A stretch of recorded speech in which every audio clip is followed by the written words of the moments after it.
All right, now time for our American Dream Sports Stories brought to you by Sports Domination. Our good friend David Frecker has introduced us to two awesome guests here, Matt Clare and Felipe Gonzalez with the San Diego Sockers, coming off a crushing victory, 12-1. What's up, guys? Good to have you on the show. Thanks for having us. Thanks for having So us. you just whooped them pretty bad. Yeah. First game of the season. How'd Good it go? start. Yeah, well, it was a good Both start. of your middle infielders, correct? Yeah. Did I get that right? Midfielders, yeah. Midfielders. Midfield, Correct. I'm talking baseball, so midfielders. But tell us about the game. It was a good start. I think we looked at it, and it was 11 points from 12 different guys. No kidding. Yeah, out of 12. So it was a good start to the season. There's a couple new guys on the team, a couple new faces, young players, including Felipe. So brings a new dynamic to the team. It's going to be exciting, a new fast team. So first You guys team. got another game coming up here on December 2nd, is that right? Yes, our next game will be December 2nd, which will be against division opponent Tacoma. And that night will be Princess and Superhero Night. Princess and Superhero Yes, Night. Princess and Superhero Night. David Frecker going to be the prince or superhero.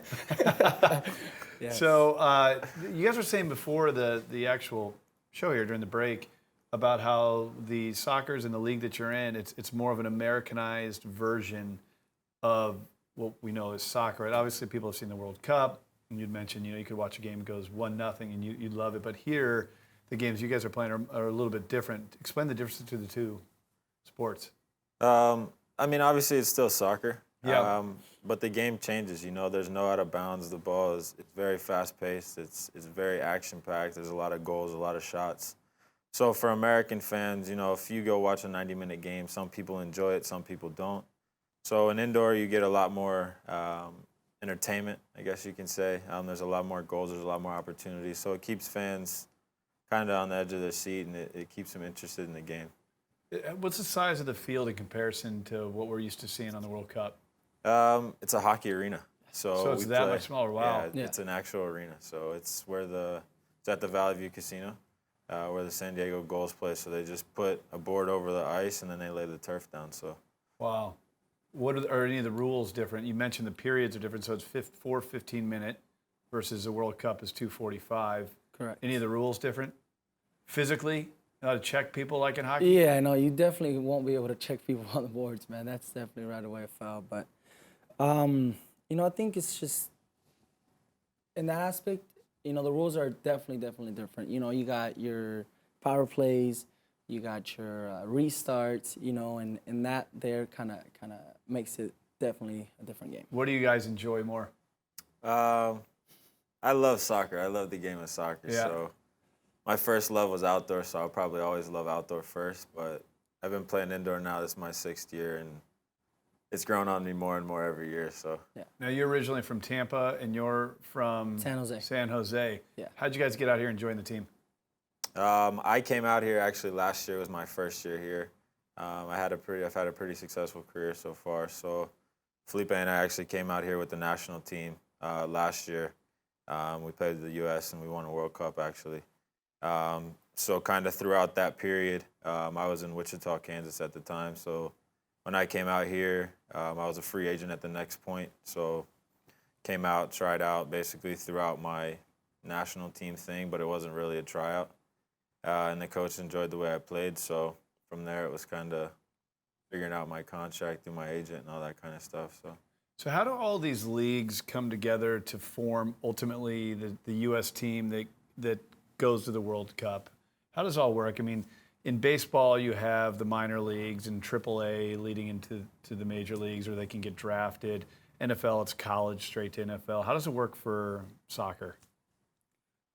I think, for the inner part of it, I think mostly is, they did have a lower division before. It was a PASL before, and then it turned to MASL.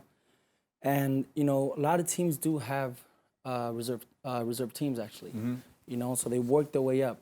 More than anything, it was kind of like, basically, how do I say it? They use it as throughout the league. It's not just one individual. They look at game stats throughout the year, positions that are needed throughout the national team. Because the coach actually is the head coach for the Sockers, Okay. Phil Salvaggio. So they have a core group of guys that were from San Diego that they had. And then throughout the league, they obviously looked at positions that they needed, and they just kind of looked at experience, who had the best stats, and then they pulled it together. I think we had 22 guys from the start, and then from there they made a roster, I think, of 16. So You guys have been playing your whole life. It seems like the sport is really emerging here in the U.S. over the last decade or so. Have you guys seen anything just change from your point of view as actual athletes? yeah, it's massive. I was actually You're getting big crowds at your games. It's starting to grow, yeah. We actually played when we were in Ontario with the national team. It was good. It was a sellout crowd, and it was good for the league because it was indoor soccer is not really a league that you see marketed, or it's not. There's not a lot of money involved in it as far as marketing goes. You never really hear about it except in the city that you're in if you're involved in it. So they're starting to grow. They're starting to do a lot more marketing and stuff like that for the indoor game. For soccer's obviously grown massively in the last 10 years. I was just in LA this past weekend, and it was sold out crowd. It was tremendous to see, and it's soccer. How many people? I think it was 28,000, something Wow. like that at StubHub Center. And it's starting to grow more and more and more, and there's soccer-specific stadiums now, and there's individuals that are doing more and more to help grow the game, and there's big names starting to get involved with it from the European market, South American market. So